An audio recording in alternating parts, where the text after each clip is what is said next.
So I released a video, I want to say about a year and a half, 2 years ago.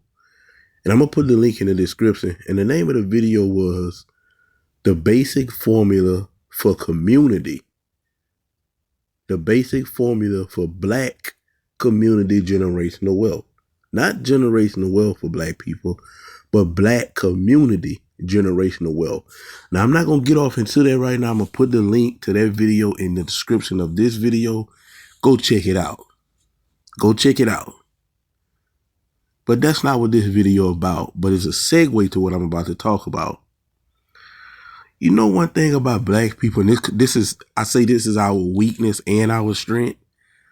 We very emotional. And I say it's our strength in certain things because in acting and singing and dancing and even in sports, being overly emotional kind of pushes us over the edge and sometimes being great. But the bad part about it is when you overly emotional, most of the time, as in the Black community, you have a low emotional IQ.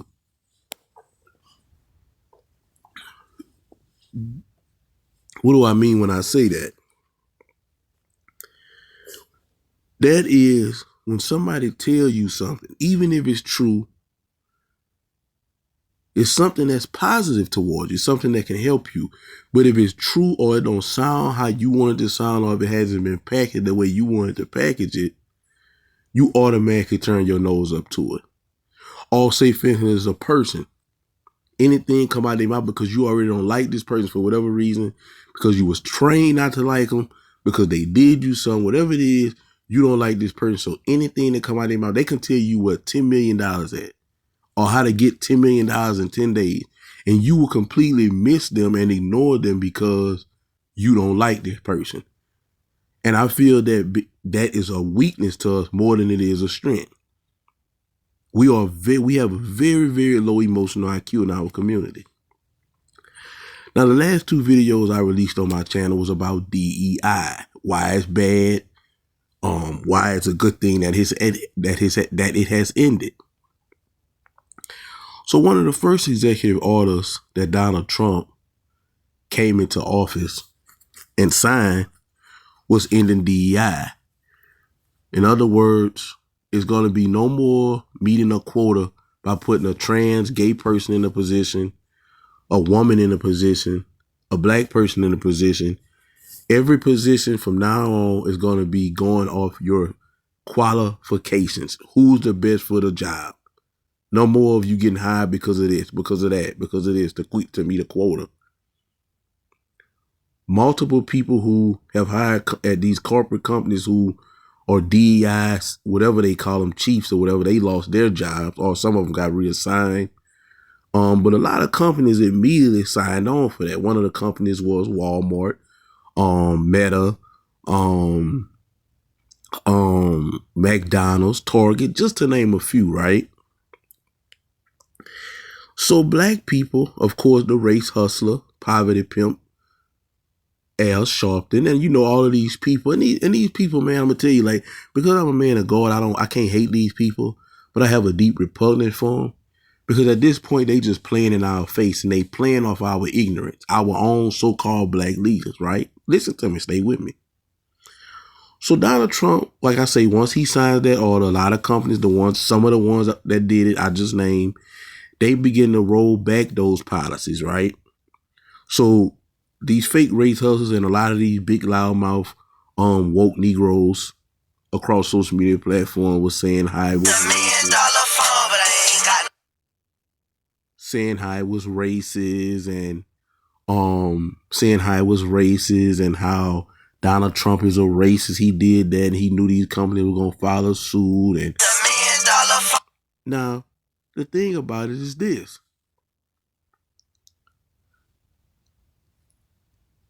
DEI, Black people, is not even the top 2 or 3 people that benefit off DEI. And if you go look at my last video, you will see that. But you don't have to look at my last video. All you got to do is Google it. Gay people, white women, and I forgot who else benefits more of DEI than Black people. But black people was the only ones on social media crying about it. And because, once again, as for mentioned, because most blacks were been trained to not like Donald Trump because he's the author of this bill, they put the hate toward him. Instead of saying to themselves, wait, this is a golden opportunity. And as you see this young lady on my screen, she's about to speak on a few things. A little 2-3 minute video. I'm gonna let her talk after I finish my commentary, and after that I'm gonna chime in. But even though that black people are not the top beneficiaries of DEI,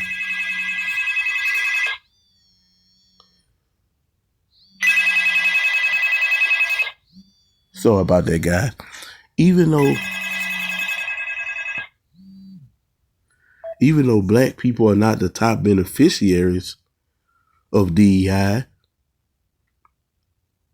they the ones who doing the most crime. Instead of sitting back saying to themselves, we have a golden opportunity. And like I said, DEI is not against no particular race. All it's saying is, hey, you got to be qualified now. No more easy stuff. You're going to have to be qualified. Doesn't matter what color you are. As we've seen in the situation with the recent plane crash in D.C. where the Army helicopter ran into a commercial plane and everybody died, 67 people. It was a woman flying that plane. She was a white woman, but she was a woman flying a plane with two white guys on that plane. And no disrespect to women, because women are very important and essential. But I don't want to be on no plane with no woman flying it. No disrespect. I don't know what she got going on in her life. I don't know how her emotions is that day. And I just don't want to take that chance. Now, I don't know if one of these guys had some type of relationship going with her and it was a fun thing. Well, hey, we're going to let you fly tonight. But this woman had no business flying a plane when 2 men was on board.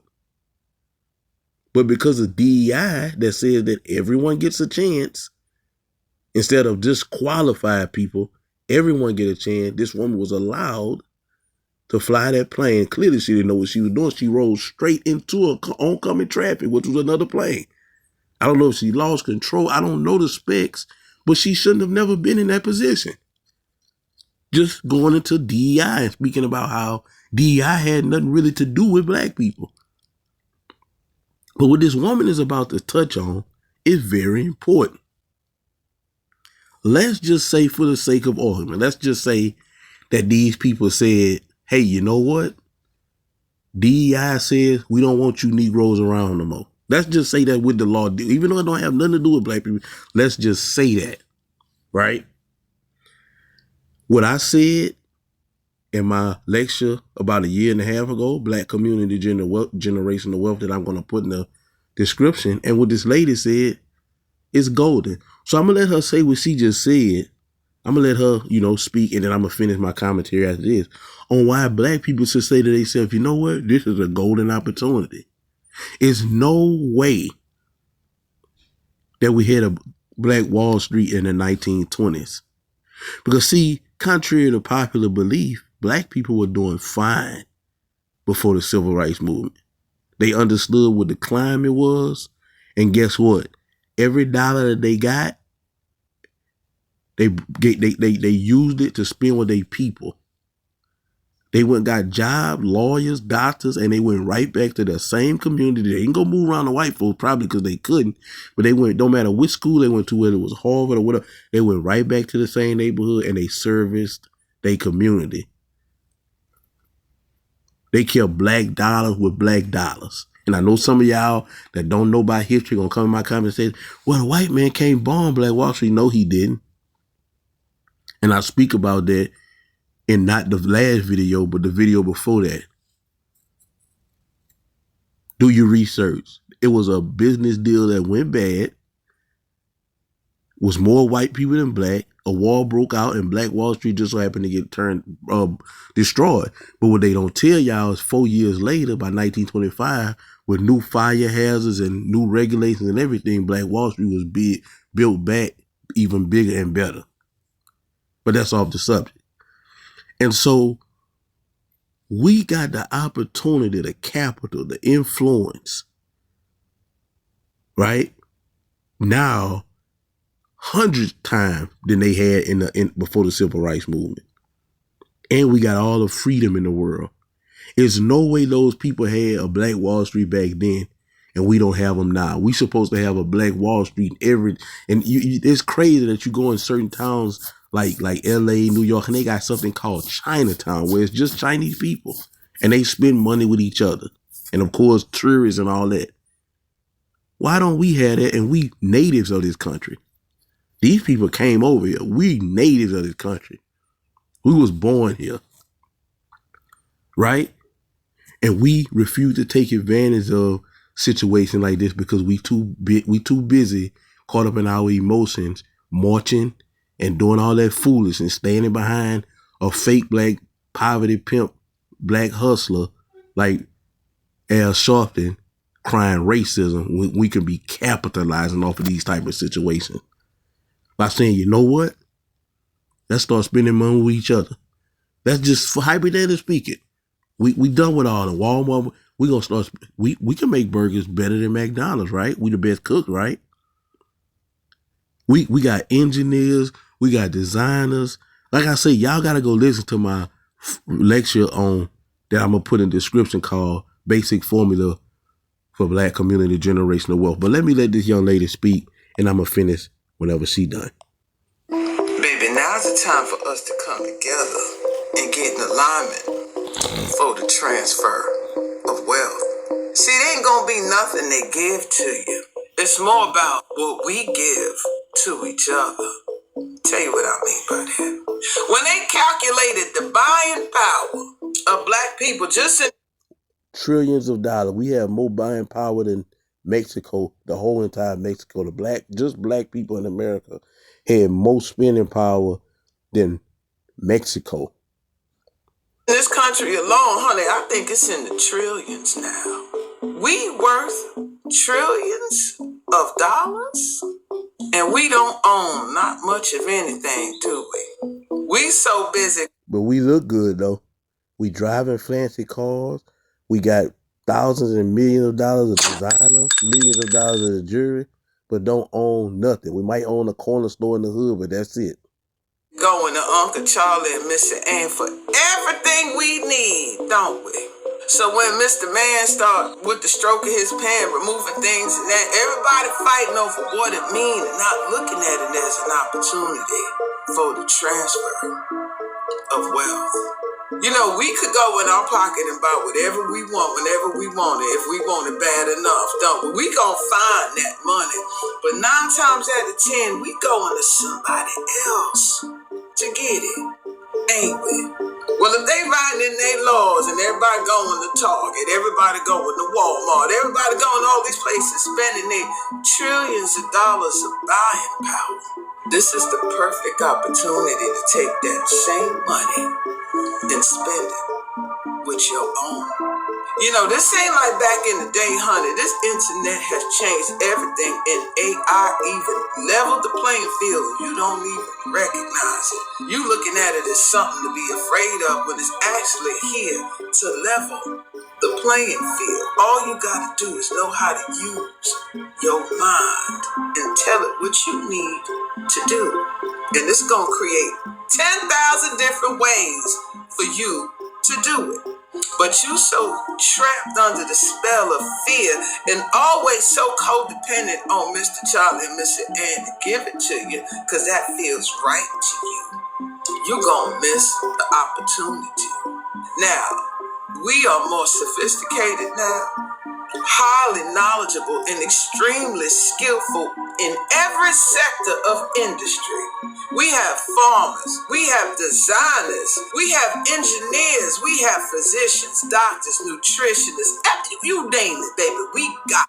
With the money that we have now, we supposed to have our own police force. We supposed to have our own Walmarts.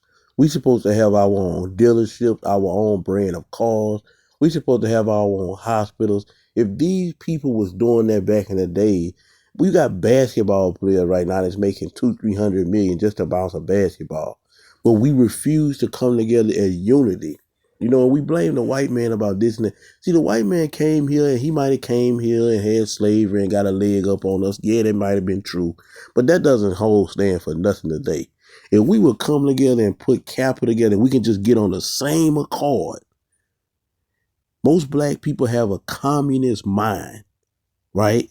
If we as a community can come together and say, you know what, this is my formula for black community generational wealth. Some people may have to put more than others as a sacrifice for the greater good moving forward. See, these other races of people, let me show you something. You'll go to a job site, right? Just them, just use for example. And Billy Bob and Jim Ray don't get along. But Billy Bob will still give Jim Ray's son an opportunity because he never know in the future how that's going to turn out. And what they do is, in the future, even though they don't get along with each other, I'm going to give his son an opportunity because his son might give my son an opportunity. And this is how this works. So some of us in the formula for basic black community generation, well, some of us may have to put more. Mayweather may have to put more than a regular person like me, if I could put anything. But I could put expertise. Whatever we have, we should all come together. And we can be at the top of the economic because we got the money now. We got the influence. That's all you need is money and influence. Because influence brings you more money. You got people that really don't even like black people, but they like to dress like us. They like to look like us. Some of them even like to talk like us. We could have our own sports league. We could have our own, all this can be, there's no way that NFL, for example, and the NBA is ran by two white Jewish or whatever they is. We could have our own everything, regulate we can own all this. If we can get out of that communist mindset. Of course, some black people are capitalists, but as a whole, we communists. We always depend. I always say this is because of the civil rights movement, and that was a bigger mistake. I got videos on that. Go check it out. I'm not gonna go in depth in that, but I think that's the reason. We still got this mindset, as this young lady said. She used the terminology, Miss Annie, Mr. Charlie. We want them to give us something. We just want a pat on the back from the white man. We want somehow. We don't, and listen, and this is no disrespect to the white man. This is not no racist video. But it's that fact that we don't need anyone at this point. Everybody come here and they get it. The Arabs come here, they get it. The Chinese come here, they get it. As for mentioned, they have Chinatown. That's the number of Black Wall Street that's all it is. It's Chinese Wall Street. That's all that is. And they make so much money because not only do they spend with each other, tourists go to these spots. So everyone come here and they get it. But the blacks who was born in this country don't get it. And we still crying, begging for equality. We still crying, begging for civil rights. Listen, man, why would the people that's in power, whoever they is, I'm not doing the race thing, but the people that's in power, that have been in power for years, why would they give you equality? Why would they do that? Why would they say, you know what, we're going to go on, give. No, you have to take it. And guess what? We living in a time now where you don't have to take it by blood. You can take it financially. We're going to have to clean our hearts out from hating our brother and sister and not want them to do better than us. And as I had mentioned, yes, some of us would have to invest more, but that would be a small sacrifice for future wealth. Because what'll happen is, like I said, y'all gotta go check this video I got called Black Community Generational Wealth. Y'all gotta check it out. But what will happen is that bigger piece that you put, it will pay dividend in the long run because your family will pass down, whatever it is. Like we love jewelry. Let's go open up a bunch of jewelry stores, send some of our children and some of our nieces and nephews to school, and get them in the jury game. We giving all our money to Johnny Dang, and you know what he doing with it. Johnny Dang probably developed the whole city in his country off our money. America for sale. And if black people got out of this communist mindset and got into a unity capitalist mindset, we could own. Listen, I'm going to say this here, and I tell it to people all the time. If it wasn't for the civil rights movement and black people would have stayed where they was and didn't beg people to go to their schools, and if black people would have adapted the Malcolm X mindset over the MLK mindset, black people would be the Jews of America.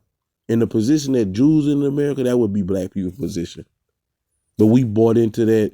We want the white man to give us something. He owed us something from the way he treated us. That's dead. Ain't happening. So when Trump said that, people should have said, you know what? It doesn't matter. Even though DEI don't really affect black people, we still should say, oh, well, it doesn't matter. Because we don't like him, we didn't think that far. All we did was got our opinions in a bunch. When I say we, I'm not talking about me because I'm a Trump supporter.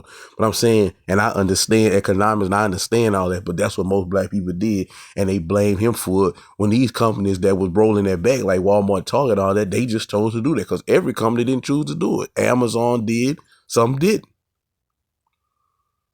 But I don't want to make this video too long. I'm going to let her finish. I'm going to say what I got to say, and I'm going to bring it to the close. The only thing we not doing is spending them trillions of dollars with each other. And that was the cherry on the sundae, man. All the money we got, man, we can have some engineers go to school and learn how to build some nice supercars, luxury cars, the stuff that we like, all the stuff that we spend the most money on. We could have our own people doing it. And if they don't know how to do it, we can send them to school to do it. Nobody else in this country is smarter. And I'm not saying we smarter than nobody, but I'm saying that what the Germans doing, what Elon Musk did, we could have been doing that. Nobody is smarter than nobody in the country. I'm not one of those guys who's going to put black people as smarter, white people as smarter. But if anybody else can do it, that God created, because he created us all equal. So if somebody else doing it of a different color, skin color than us, we could do it too. It could be a black Elon Musk right now, a couple of them. We got the money, we got the influence, we got the capital. We just got to get out of this communist mindset and get into a capitalist mindset, not in groups, but as a whole. We got to kill that hateful spirit of not wanting our brother to do better. If he doing better than us, cool. That means he can help us. We got to help each other out. But like I said, I thank y'all for listening to that. And I'm going to put the video that I created about 18 months to a year ago as a lecture on basic formula for black community generational wealth. I'm out.